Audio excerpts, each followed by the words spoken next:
রাসূলুল্লাহ সাল্লাল্লাহু আলাইহি ওয়াসাল্লাম একবার খুব আফসোস করছিলেন।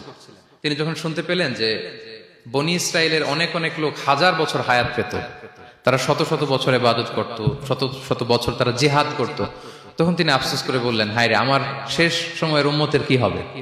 কারণ তিনি বলেছেন যে আমারু উম্মতি মা বাইনা সিত্তিন ইলা সাবঈন, আমার উম্মতের গড় বয়স হচ্ছে 60 থেকে 70। ওয়া আকাল্লুহুম মান ইয়াজুজু যালিক, খুব অল্প সংখ্যক লোকই এর চেয়ে বেশি হায়াত পাবে।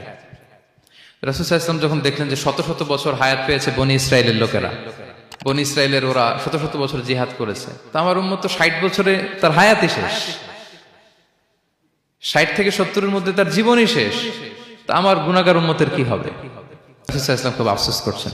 তো রাসূলুল্লাহ সাল্লাল্লাহু আলাইহি ওয়াসাল্লামের এই চিন্তা, এই উদ্বিগ্নতা দূর করার জন্য আল্লাহ তাআলা সূরাতুল কদর নাযিল করলেন এবং বললেন যে ইন্না আনসালনাহু ফি লাইলাতিল কদর ওয়া মা আদরাকা মা লাইলাতুল কদর লাইলাতুল কদরি খায়রুম মিন আলফি শাহর। লাইলাতুল কদর, এই কদরের রাতটা হচ্ছে এমন রাত যেটা খায়রুম মিন আলফি শাহর, হাজার মাসের চেয়েও সেরা। 1000 মাস লাগাতার ইবাদত করলে যে সওয়াব, কদরের রাতে ইবাদত করলে এর সমান সওয়াব হবে নাকি? সমান হবে না। আল্লাহ তাআলা বলেছেন খায়রুম মিন আলফি শাহর, না, এর চেয়েও শ্রেষ্ঠ, এর চাইতেও বেশি। হাজার মাসে, অর্থাৎ 1000 মাসে হয় 83 বছর 4 মাস।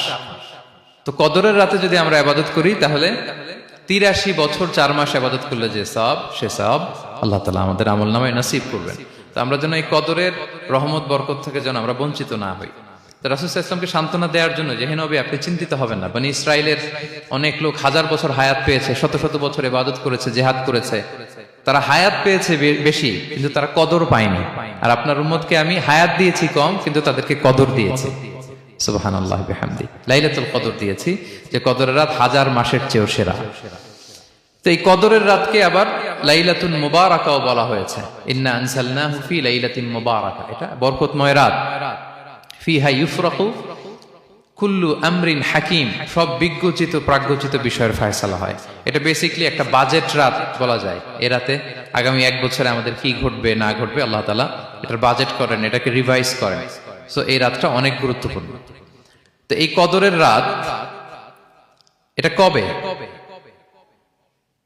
এটা স্পেসিফিক ছিল, মানে সুনির্দিষ্ট ছিল। রাসূল সাল্লাল্লাহু আলাইহি ওয়াসাল্লাম আমাদেরকে জানাতে চেয়েছিলেন কবে, কিন্তু রাসূল সাল্লাল্লাহু আলাইহি ওয়াসাল্লাম জানাতে পারেননি। সহিহ বুখারীতে এসেছে যে রাসূল সাল্লাল্লাহু আলাইহি ওয়াসাল্লাম খারাজান নবী সাল্লাল্লাহু আলাইহি ওয়াসাল্লাম লিয়ুখবিরানা বিলাইলাতিল কদর। উবাদা ইবনে সামিত রাদিয়াল্লাহু তাআলা আনহু বলেন, রাসূল সাল্লাল্লাহু আলাইহি ওয়াসাল্লাম আমাদেরকে জানাতে বের হয়েছিলেন যে কবে কদরের রাতটা। ফাতালাহা রাজুলান মিনাল মুসলিমিন, হঠাৎ মুসলমানদের মধ্য থেকে 2 জন ঝগড়া লাগলো, তর্ক লাগলো আর কি। রাসূল সাল্লাল্লাহু আলাইহি ওয়াসাল্লাম হঠাৎ করে ওই ঝগড়ার দিকে খেয়াল করলেন, ওইদিকে খেয়াল করে ওই